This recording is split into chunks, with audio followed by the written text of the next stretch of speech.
네, 서해 피격 사건을 수사 중인 검찰이 서욱 전 국방장관과 김홍희 전 해양경찰청장에게 구속영장을 청구하며 정치권 논란이 거세지고 있습니다. 야당이 전 정권 모욕적이라며 반발하고 있는 가운데 여당은 문 전 대통령의 책임론을 거듭 주장하고 있습니다. 네, 이런 가운데 잠시 뒤 사건 발생 74년 만에 여순 사건의 첫 정부 주최 합동 추념식이 열립니다. 정치권 이슈들 최수영 시사평론가, 김성환 시사평론가와 함께 짚어보겠습니다. 두 분 어서 오십시오. 안녕하세요.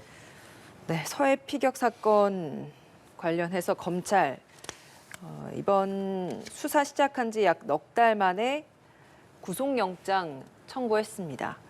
국방부 장관, 서욱 전 국방부 장관과 김홍희 전 해양경찰청장에 대한 영장 청구인데 이번 이 청구를 듣고 혐의가 어느 정도 확인된 자신감의 발로다. 아니다. 이미 퇴직해서 증거인멸할 가능성도 없는데 과도한 정치적인 청구다.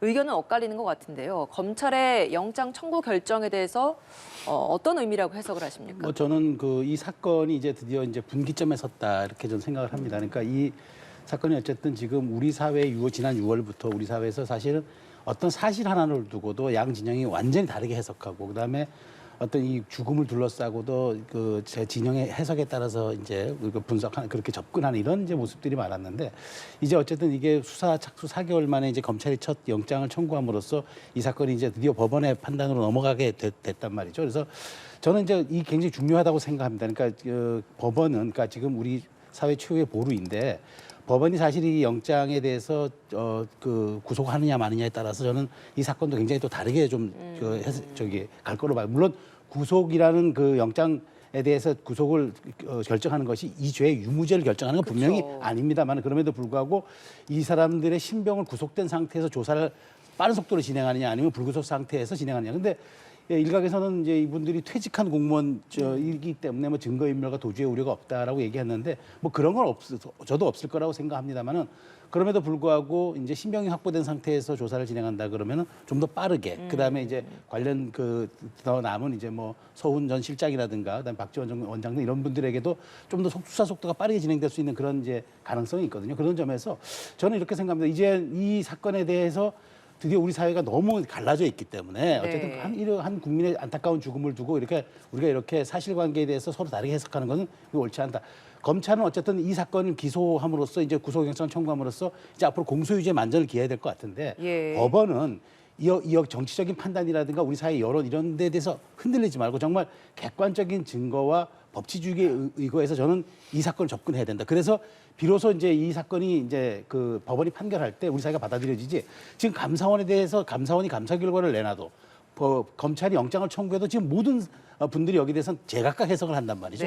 그렇기 때문에 저는 법원이 이제 물론 이제 구속영장 심사에 대해서 실질 심사에 대해서 첫 판단이지만 앞으로 이 사건을 대하는 그런 어떤 과정에서도 어떤 우리 국민들의 이런 갈라진 모습들이 치유될 수 있도록 정말 엄정하고도 객관적인 진실에 따라 조속하게 좀 판단 내려주기를 저는 바라고 있습니다. 그럼 법원이 어떤 결정 내릴 거라고 예상하세요? 글쎄 저는 사실 뭐 법원의 결정에 대해서 예단하기는 어렵습니다만은 그럼에도 불구하고 이 사건이 갖는 사안의 중대성과 그다음에 지금 검찰이 얼만큼 증거를 법원에게 제시했느냐 구속영장 청구에 대해서 그걸 봐야 되겠지만 그럼에도 불구하고 저는 사안의 중대성과 수사의 신속성을 위해서라면 구속영장 발부를 해서 빨리 조속히 진행하는 게 지금 재판부가 할 수 있는 일이 아닌가 생각합니다. 법원 결정이 이번 수사의 변곡점이 될 것이다. 공정한 결정을 법원이 내려줌으로써 이 정치적인 해석들이 많이 좀 잠재워졌으면 한다 이런 의견을 내셨는데 어떻습니까? 뭐 말씀 들어보니까 요지는 구속시켜야 된다 뭐 이런 얘기 들리거든요. 법원이 구속을 시킴으로 인해서 사건의 실체에 좀 더 가깝게 다가갈 수 있도록 해달라 이렇게 뭐 좀 압박성으로 들리기도 하는데요. 제가 느끼기에는 법원이 제대로 된 결정을 하리라고 생각하고요. 다만 이제 일반적인 어떤 구속영장을 청구할 때 절차와는 많이 다르잖아요. 지금 오죽하면은 감사원하고 검찰이 합동 수사 감사했느냐 뭐 이런 얘기가 나오겠습니까? 그러니까 넉 달 동안 수사를 했던 검찰이 감사원에서 감사 결과 발표한 지 나흘 만에 영장을 청구한다. 글쎄요. 이게 마치 짠 것 같은 느낌이 안 든다고 하면 오히려 이상할 것 같다 이런 생각이 들고요. 마침 또 검찰에 대한 국정감사가 있는 날 이렇게 영장을 청구한 것. 이것도 또한 좀 석연치 않다고 생각해요. 그러니까 그동안에 이제 검찰은 정치적 오해를 받지 않는 방향으로 결정을 좀 내리거나 이제 이렇게 절차를 해왔는데 이번에는 오히려 정치적 논란을 키우는 방향으로 자꾸 움직여가는 것 같아서 검찰 수사가 정치적이다라고 하는 오해에서 벗어나기는 좀 쉽지 않은 상황이다 이렇게 보이고요. 구속영장 청구 저는 뭐 기각할 가능성이 더 높다고 생각하는데요. 왜냐하면 예를 들면 뭐 일반 공무원이 아니잖아요. 국방부 장관이에요. 그리고 해경청장이에요. 두 사람이 어디 도망갈 가능성이 있습니까? 그리고 증거인멸도 불가능하잖아요. 이미 퇴직했기 때문에. 그럼 두 가능성이 없는 상태에서 혐의의 중대성만 따져야 되는 상황이 됐거든요. 근데 혐의가 얼마나 입증됐느냐 이거는 굉장히 논란의 소지가 많다고 봐요. 왜냐하면 적용할 수 있는 혐의가 직권남용이거든요. 그러니까 직권남용 자체가 굉장히 논란이 많은 소지가 있고요. 그리고 이번 같은 경우에는 사실은 외교안보 통일과 관련돼 있는 사안이란 말이에요. 그러니까 고도의 정무적, 정치적 판단이 필요한 부분인데 이것까지 들여다보면서 판단을 잘못했다. 지금 몰아가고 있는 상황 아니겠습니까? 네. 이걸 가지고 구속영장을 과연 발부해 줄 수 있을 것인가 저는 조금 회의적으로 보고 있습니다. 예. 저희가 조금 전 속보로 들어왔던 내용이 이 검찰이 노영민 전 대통령 비서실장을 피고발인으로 신분으로 소환했다는 내용도 있습니다. 그 앞서 국민의힘 TF가 8월에 이제 노 전 실장 등을 직권남용, 불법 체포 이렇게 혐의로 검찰에 고발을 했었고, 그리고 검찰이 16일에 노 전 실장을 소환할 방침이었지만 다시 조율할 거다 이렇게 예. 알려졌었거든요. 예, 이 이야기는 좀 잠시 후에 해보도록 하고 이게 탈북어민 강제 북송 사건과 서해 피격 사건은 사실 좀 다른 그렇죠. 이야기라서 저희가 지금 서해 피격 사건 이야기를 하고 있었기 때문에 이 이야기에 대해서 이야기를 좀 먼저 해봐야 될 것 같습니다. 이 관련해서 영장 청구가 이뤄지면서 법사위 국감장도 굉장히 뜨거웠습니다. 이 법사위에서 오고 갔던 이야기 먼저 좀 들어보고 대담 이어가죠. 거의 동일한 시각대에 국정원에서도 40여 건이 삭제가 됐어요. 이러면 박지원 원장도 구속 대상이겠네요. 가정적 상황을 전제로 답변 주세요. 네. 그런데 이 감사원의 보도 자료를 보면 주된 역할은 서훈 원장, 안보실이 하는 거고 서욱 장관은 보조적인 역할로 나와 있어요. 이렇게 되면 서훈 원장도 당연히 구속 대상인 걸로 보입니다. 마찬가지 답변 드리겠습니다. 네, 네. 이걸 하나를 가지고 지금 사건을 완전히 뒤집어서 아니면 월북몰이로 다시 몰이를 하는 그런 현상이 지금 벌어지고 있다고 생각을 합니다. 의원님, 그건 아닙니다. 시간이 지나면 다 밝혀지게 돼 있습니다. 자, 그래서 이렇게 되면 문재인 대통령도 조사 대상입니까? 가정적 상황에 답변드리지 않습니다. 검찰은 증거와 법리에 따라서 수사 통상의 절차대로 수사를 진행할 뿐입니다. 네, 서훈 전 안보실장, 박지원 전 국정원장을 결국 구속까지 할 거냐 뭐 이런 질문들이 나왔었고 가정적 상황엔 답변드리지 않겠다고 말한 송경호 지검장입니다. 감사원의 중간검사를 보면 지금 서훈 전 안보실장과 박지원 전 국정원장으로 향후 수사가 좀 확대될 거라고 보는 시각이 많은 상황인데요. 내용 어떻게 들으셨습니까? 뭐 당연히 그렇게 가야 된다고 저는 생각합니다. 왜냐하면 안보실장 주재로 첫 그 관계장관 회의가 열렸고 그다음에 대통령께 또 보고한 첫 보고를 한 분이 아마 안보실장일 겁니다. 추론이지만 그렇기 때문에 안보실장과 국정원장 더더군다나 지금 아까 김성환 평론가께서는 이제 이게 이제 뭐 그 혐의에 대해서만 이제 좀 말하자면 이제 그 중대 사안을 갖고 구속영장을 이제 실질 심판한다고 말씀하셨는데 저는 그게 사실 사안의 중대성보다도 지금 여기 적시된 걸 보면은 구체적으로 이제 그 물론 감사원 결과입니다. 이거는 뭐 검찰의 그렇게 결과는 아닙니다만 어쨌든 님스의 서욱 전 국방장관은 어쨌든 관계장관 회의를 갔다 와서 님스 군사정보 그 통신망에 탑재된 자료 60건은 삭제하거나 혹은 또 다르게 하라고 새벽에 실무자를 불러서 어쨌든 지시를 했고 그런 증언들이 나온 것 같아요. 네. 여기에 대해서 지금 검찰이 영장을 청구한 거고 그다음에 김홍희 전 해경청장에 대해서는 그다음에 그 증거를 말하자면은 인위적으로 좀 약간 조작했고 그다음에 어떤 그 실험조차 그 관련된 실험조차 약간 왜곡을 했다. 지금 이 혐의란 말이에요. 그렇기 때문에 이 두 가지 혐의에 대해서만 지금 영장이 청구된 거라서 아마도 이건 좀 들여다봐야 할 것 같고요. 그다음에 이제 저는 서훈 전 원장에 대해서는 굉장히 중요할 수밖에 없다. 왜냐하면 안보실장 재직 시에 첫 보고도 6시에 했지만 그다음에 새벽 1시 관계장관 회의를 소집한 것도 안보실장이고 그다음에 그 다음날 새벽 아침 오전 10시 회의를 주재한 것도 안보실장이란 말이에요. 그리고 또 이제 그 감사원 결과 보고서에 따르면 그 박지원 전 국정원장도 국정원으로 돌아가서 그 정부의 기조가 완보 있으니까 탈북으로 입장을 정리했다는 완보이스 체제니까 좀 여기에 대해서 또 40여 건에 대한 또 자료를 삭제했다. 그런 또 지금 의혹을 받고 있단 말이죠. 감사 결과에 따르면은.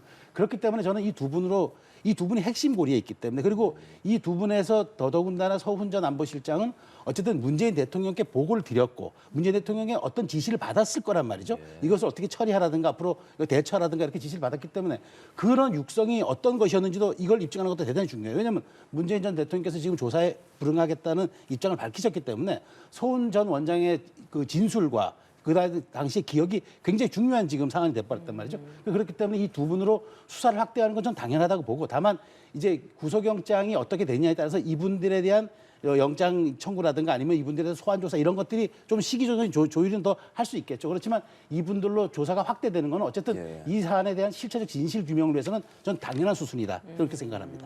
그럼 같은 이 의견에 대해서 어떤 의견 말씀하시겠습니까? 그러니까 우리가 거짓말을 얘기하거나 진실을 얘기할 때요. 전체를 다 얘기하지 않아도 거짓말이 되고요. 일부분만 사실인 것처럼 얘기해도 거짓말이 되고 그걸 또 왜곡돼서 다른 말로 얘기하면 또 거짓이 되고 그런 거예요. 사실 진실과 거짓을 판단하기 매우 어렵습니다. 근데 제가 볼 때는 지금 당시에 있었던 공무원 피격 사건이 벌어졌을 때 일을 지금 일부분만 부각시키거나 아니면 일부분의 절차를 문제 삼거나 이런 방식으로 마치 월북이 아닌 것을 월북으로 몰아간 것처럼 이렇게 감사원이나 검찰도 그렇게 볼 가능성이 있다고 보는데요. 지금 여권은 그렇게 자꾸 몰아가는 것 같아요. 보니까. 그럼 또 역으로 한번 질문할 수밖에 없어요. 월북이 맞습니까? 월북한 증거는 없다면서요. 그렇죠? 월북을 안 했다고 하는 증거도 찾기 쉽지 않아요. 그 실체적 진실은 아무도 지금 모른다는 거예요. 네. 감사 결과도 그래요. 그러니까 아무도 모르는 상황에서 월북으로 몰아갔다. 이게 지금 문제가 있다고 보는 거예요. 네. 그럼 봐보십시오. 당시에 국방위원회 국회에서 비공개 회의 때 국방부가 와서 보고했잖아요. SI 특정 정보 보고 내용을 이제 감청한 정보를 보고했잖아요. 근데 보고했는데 월북했을 가능성이 높다 이렇게 의원들을 다 수긍을 했다는 말이에요. 그럼 왜 그럼 수긍했습니까? 그렇지 않습니까? 그러니까 그 안에 예를 들면 권영세 통일부 장관도 인정했던 것처럼 월북할 의향이 있다는 점을 밝혔다. 이 내용이 파악됐던 거 아니에요, 당시에? 그랬더니 국민의힘에서 또 바람을 그렇게 잡아요. 위급한 상황이기 때문에 살려고 그렇게 얘기한 것이다. 아니 그거 살려고 그렇게 얘기했는지 안 했는지 어떻게 합니까? 그거는 마음대로 해석하는 거예요. 그리고 지금 손발도 안 맞는데요. 제가 볼 때는 뭐 밈스에 있는 거 삭제 다 했다고 하고 국정원에 있는 거 막 삭제했다고 얘기하잖아요. 네. 박지원 전 국정원장이라든가 뭐 지금 관련자들이 그렇게 했다고 지금 주장을 하고 있는데요. 합참에서는 일관되게 그때 파악했던 SI 정보 원본 삭제 안 됐다 이렇게 얘기를 하고 있어요. 그럼 뭘 삭제했다는 얘기예요?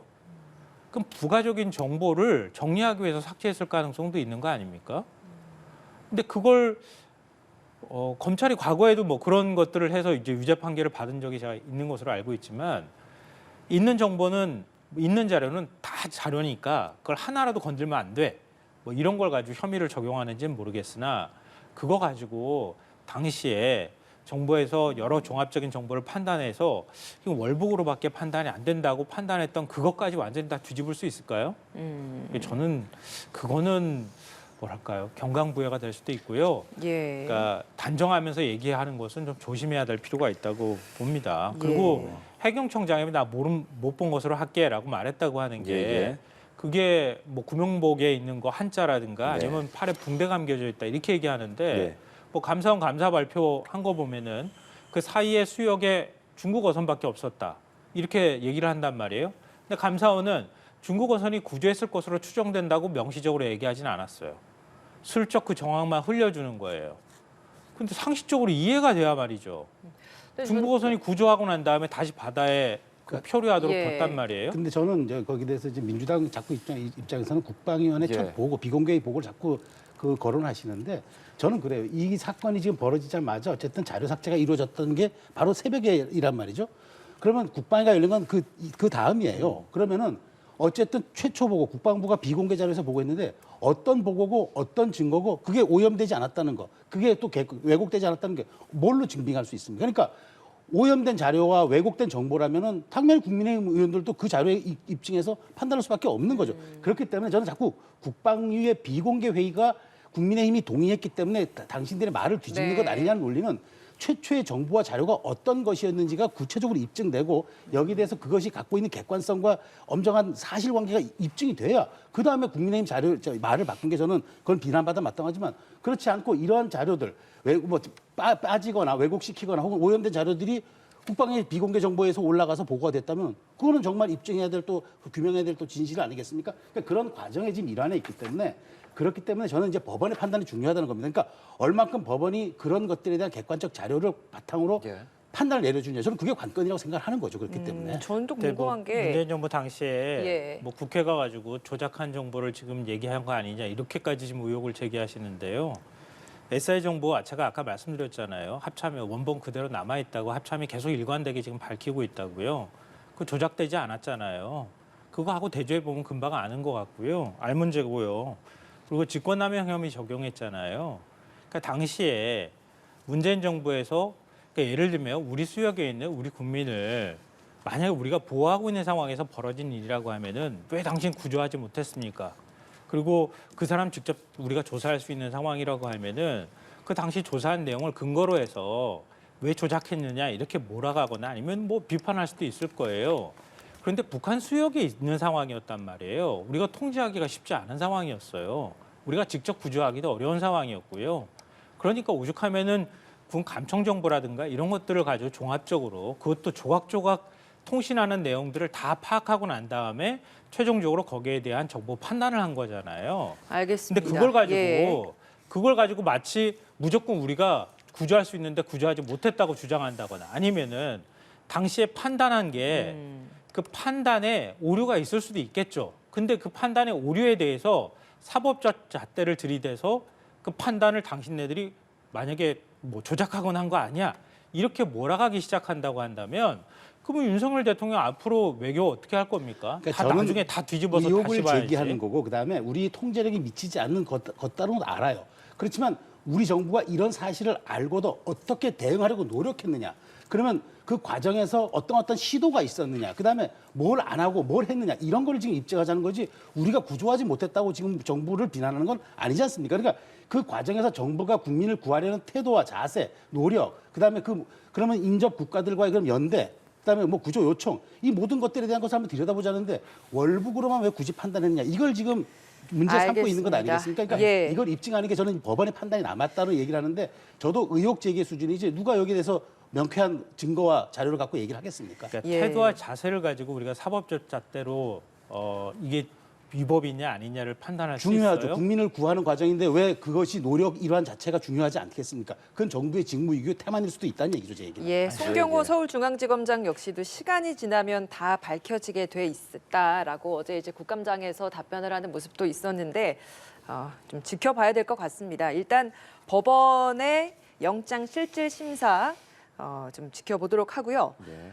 그리고 앞서서 이제 좀 살짝 전해드렸던 것처럼 탈북어민 강제 북송 사건과 관련해서 검찰이 노영민 전 대통령 비서실장을 오늘 전격적으로 소환 조사했습니다.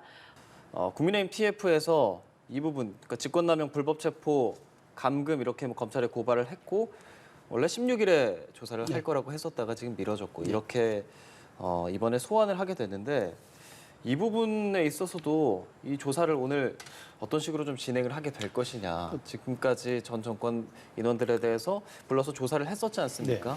지금 이 상황 어떻게 보세요? 그러니까 이제 김유근 전 안보실장 조사를 했고 그다음에 예. 노영민 실장 왜냐하면 노영민 실장은 당시 비서실장이면은 이제 이 사안을 주재하는 이제 최고의 컨트롤 타워였기 때문에 실제로 대통령께 어떻게 보고가 됐는지도 이제 중간 고리 역할을 하기 때문에 지난번에는 이제 본인의 소환 일정이 이제 외부에 미리 알려졌다 네. 기자들 포토라인에 쓰는 네네. 것이 이제 부당하다 뭐 이런 것들 때문에 이제 조율이 됐고 이제 다시 이제 이렇게 일정 잡은 것 같은데 어쨌든 이제 오늘 노 전 실장이 어떤 진술을 하느냐 그리고 이제 어떻게 방어적 논리를 펴느냐에 따라서 또 이 사안도 좀 다르게 진행될 것 같은데 어쨌든 김육은 안보실장이 대략의 그 당시에 상황에 대한 것들을 진술했다고 본다면 노영민 전 실장은 그날 회의에서 어떤 논의가 이루어졌고 어떻게 대책을 했고 어떻게 내가 진행을 했다라는 그 최고 책임자였기 때문에 그런 부분은 진술할 것으로 보여요. 그러니까 여기에 따라서 이제 이 부분도 이제 그때 이제 의혹은 그거잖아요.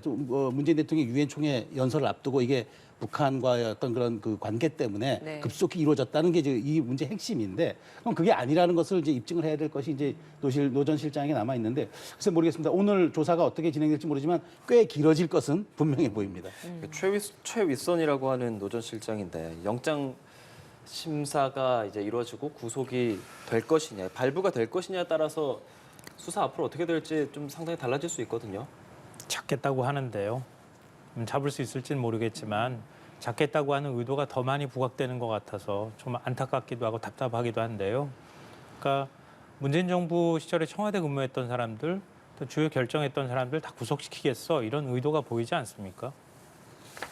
이게 과연 그 탈북어민 북송 사건이다 이렇게 우리가 얘기를 하고 있지만 이것도 굉장히 논란이 많았잖아요. 북한에서 살인을 저질렀고 그리고 결국은 이제 우리 지역으로 들어오지도 않은 상태에서 마치 숨바꼭질을 하듯이 도망 다니다가 도주하다가 결국 붙잡혔고 불응해서 결국은 사실 우리가 무력을 행사하면서까지 붙잡아 온 건데 그때 일종의 범죄자라고 할 수 있는 사람을 다시 북으로 보냈는데 문재인 정부가 탈북자 그러니까 북한 이탈 주민의 인권을 보호하지 않았다 이렇게 얘기를 해버리면 그러니까 북한에서 체제에 반발해서 그리고 살기 어려워서 지금 남한에 와 있는 굉장히 많은 그 북한 이탈 주민들이 뭐라고 생각하겠습니까?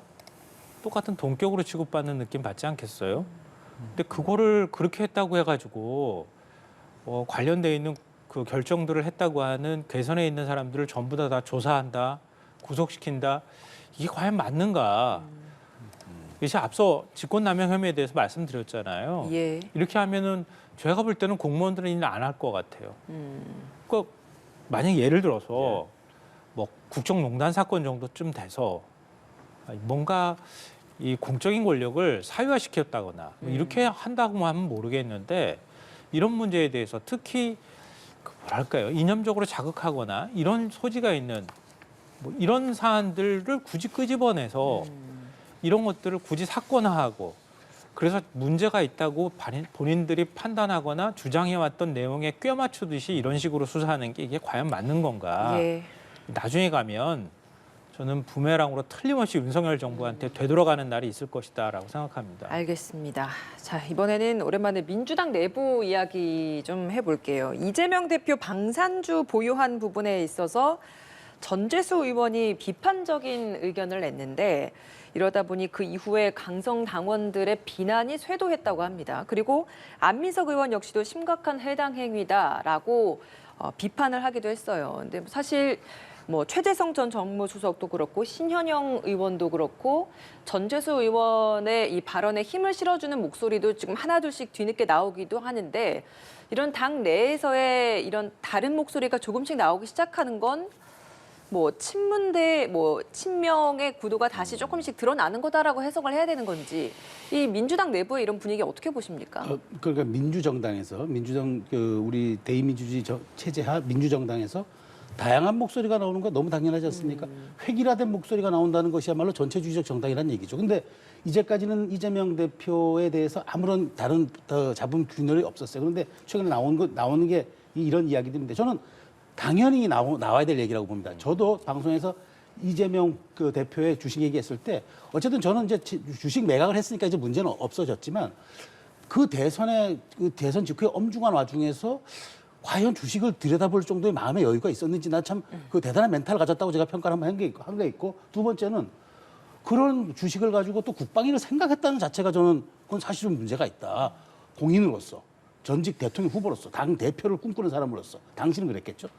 근데 그런 말 저는 상식의 선에서 얘기를 했는데 당연히 국민의 표를 먹고 사는 민주당 의원들 입장에서는 상식의 눈높이를 보고 이재명 대표를 평가해야죠. 이재명 대표를 끝까지 보호하고 한치의 그 오류도 없는 최고 존엄으로 생각은 아니지 않습니까? 그렇다면 이런 얘기가 나오면 당연한 건데 네. 왜 이런 얘기에 대해서 강성 당원들은 비판합니까? 그러니까 이재명 대표에 대해서는 어떤 목소리를 내지 않는 정당이 더불어민주당이다라는 얘기는 그것이야말로 획일화된 정당이고 전체주의적인 정당, 그다음에 대중성이 없는 정당 아니겠습니까? 예. 저는 당연한 일이라고 생각합니다. 예, 국민의힘은 워낙 다른 목소리가 강해서 내부의 문제를 만들었다면 또 민주당은 다른 목소리를 강성 당원들이 이제 이렇게 누르면서 한 목소리만 나오는 게 또 민주당 내 고질적인 문제다라는 지적도 있는데 이런 목소리 나오는 것에 있어서 강성 당원들이 또 강하게 이렇게 지적하는 이런 민주당 내 분위기 어떻게 보십니까?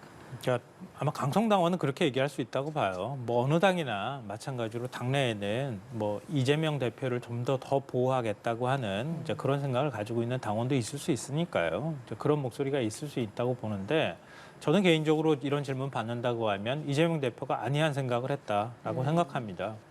그러니까 어찌됐든 간에 국회의원이 되는 상황이었다고 한다면 예. 그렇다면 주식을 보유하지 않는 그러니까 결국은 자신을 향해서 검찰 수사에 칼날이 들어오는 상황이라고 한다면 좀 보다 좀 더 엄격하게 자기를 관리할 필요가 있었다. 그러니까 주식 그 매입에 대해서는 전재수 의원에 뭐 개인적으로 동의한다 이런 말씀드리고요. 예.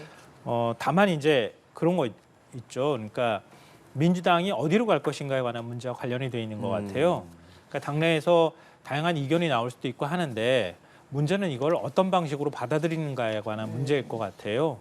그러니까 민주당이 중도지향적 정당으로 가느냐 안 가느냐에 관한 문제라고 저는 생각하거든요. 네. 그러니까 민주당의 적극적 지지층이 아니고 중도 쪽에 가까운 분들은 그런 지적 충분히 할 수 있다 이렇게 저는 생각할 거라고 보거든요. 근데 그거를 목소리를 하나의 목소리로만 자꾸 내려고 한다거나 아니면 이른바 내부 총질하는 것처럼 자꾸 몰아세우는 것은 전 부적절하다. 알겠습니다. 그렇게 민주당이 태도를 보이는 것은 오히려 더 민주당의 지지세를 깎아먹는 것이다라고 생각합니다. 예. 그리고 지금 여수 순천 19사건, 그러니까 여순 사건 관련해서 정부가 주최하는 합동 추념식이 열리고 있고 그 현장을 저희가 잠시 뒤에 좀 연결을 해서 추념사도 들어볼 예정인데 여순 사건에 대해서 시청자분들께 좀 간단하게 설명을 좀 해주신다면요? 그렇죠. 정말 현대사의 비극입니다. 이게 이제 그 4.3 제주 4.4 사건 때 이제 그걸 진압하러 가라는 이제 국방경비대 14연대가 여수에 주둔하고 있었는데 당시가 이제 1948년 10월 19일이죠.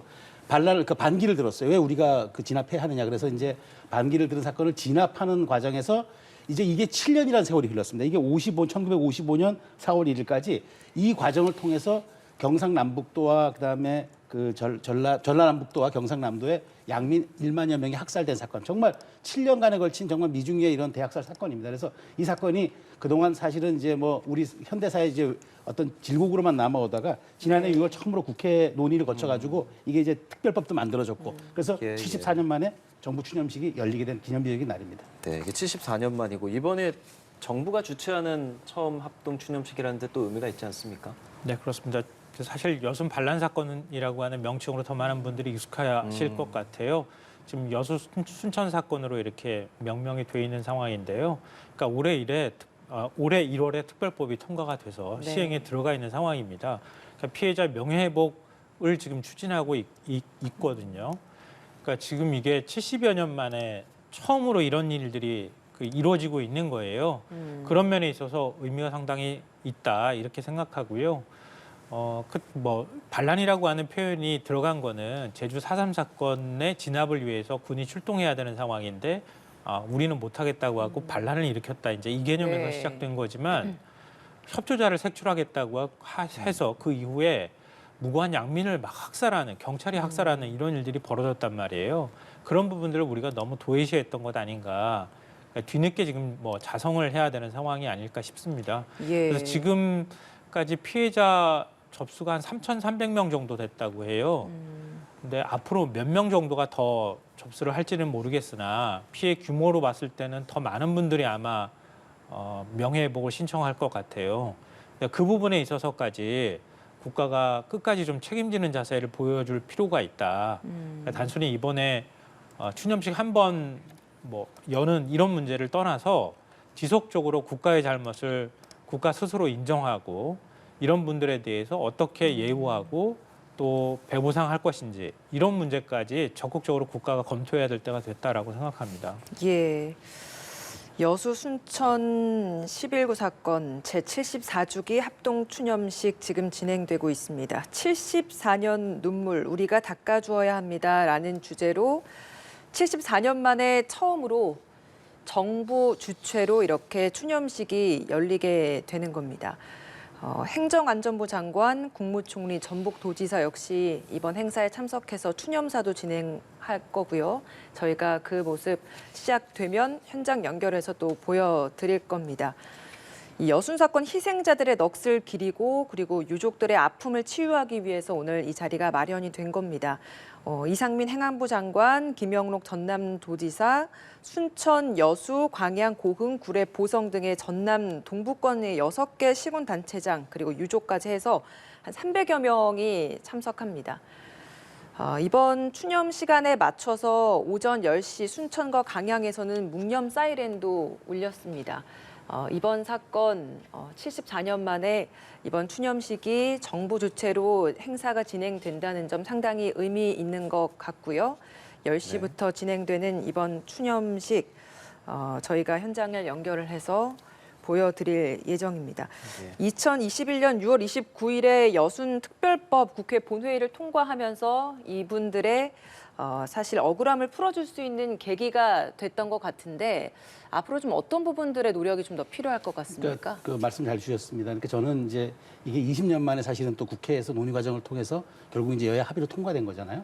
그럼 이제 아까 말씀하신 것처럼 계속 이제 희생자들 또 거기 관련된 분들에 대한 것도 다 조사도 해야 되고 또 신청도 네. 받아야 되겠지만 저는 정부가 이런 모습이 굉장히 바람직하다고 봅니다. 특히나 이제 윤석열 정부 들어서 다른 논란의 정치적 논란이 있겠지만 어찌됐건 우리의 역사에 대해서 그러니까 그 5.18 광주항쟁, 광주 민주화 운동이라든가 이번 4.3 사건이라든가 네. 제주 4.3 사건이라든가 이번에 이제 여순 이 사건이라든가 이런 데에 대해서 정부가 직접 이제 대통령이 참석하고 또 이렇게 정부 주도로 기념식을 개최하고 저는 이런 역사의 우리 질곡, 현대사의 비극에 대해서는 이렇게 열린 자세로 대하고 정부가 직접 참여해서 이렇게 말하자면 상처를 위무하고 만지고 그다음에 이것을 우리가 이걸 발판 삼아서 앞으로 나아가자는 긍정적인 메시지를 던지는 건 저는 매우 바람직하다고 생각합니다. 어쨌든 이런 논란들이 더 이상은 우리 사회를 발목 잡아서는 안 되기 때문에 네. 저는 정부가 이런 점에 대해서는 보다 더 이런 법안들이 적극 이제 말하자면 국민 속으로 자리할 수 있도록 예산이라든가 이런 부분에 대해서는 좀 아낌없이 저는 챙겨줘야 된다. 그리고 이 법안의 연속성이라든가 지속성을 위해서라도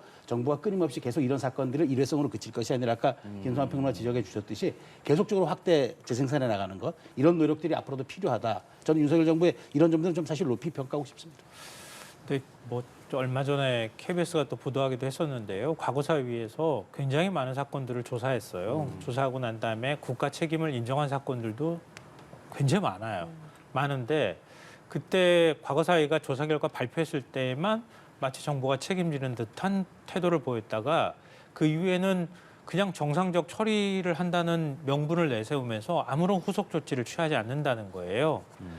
사실 우리 제주 4.3 사건의 경우에도 이미 국가 차원의 추념 행사도 열고요. 각종 법적 제도적 그리고 또 재심까지도 계속 이루어지고 있는 상황인데 이것도 역시 배보상 문제라든가 네. 이후에 후속 조치가 아직까지도 제대로 이루어지지 않고 있어요.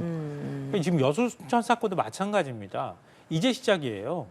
그러니까 법원이 재심 신청한 부분에 대해서 무죄 판결을 낸 것도 몇십 건밖에 안 돼요. 몇십 명밖에 안 되는 수준이거든요. 예. 앞서 말씀하셨던 것처럼 피해자가 지금 뭐 수천 명이 넘는 상황이란 말이에요. 근데 그런 부분에 대해서 과연 사법부는 얼마나 적극적으로 이런 부분에 대한 판단을 하고 있는가. 그리고 정부는 이런 부분에 대해서 단순히 행사 한 번을 여는 것이 아니라 피해자분들을 위해서 얼마나 적극적으로 정부 책임을 또 국가 책임을 인정하고 이런 분들에 대한 그동안의 어떤 정신적, 물질적 피해 부분을 보상하는 할 것이냐 이런 부분으로까지 진행돼서 나가줘야 한다. 그러니까 거기까지 아직 못 나가는 사건들이 너무 많아서 좀 걱정이 돼서 드리는 말씀입니다. 예, 지금 저희가 그 합동 추념식 모습을 보여드리고 싶은데 지금 인사 말씀을 하고 있습니다. 유족회 상임대표가 지금 그 인사를 하고 있는 상황이고 이게 끝나면 바로 추념사가 진행될 것 같습니다.